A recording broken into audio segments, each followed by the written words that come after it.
দুটি পাতা একটি কুড়ির দেশে আপনাদেরকে সবাইকে স্বাগত জানাচ্ছি। আর এটি হচ্ছে শ্রীমঙ্গলে অবস্থিত চায়ের দেশে স্বাগত সবাইকে জানাই। আমরা যারা চায়ের দেশে আসিনি, এই ভাস্কর্যটা আপনাদেরকে দেখাবো।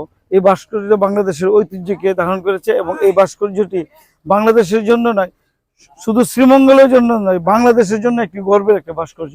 এখানে যারা শ্রীমঙ্গলের দিকে যাওয়ার উদ্দেশ্যে আসেন এবং তারা সবাই কিন্তু একটি কথাই শুধু বলেন, চায়ের দেশে স্বাগতম।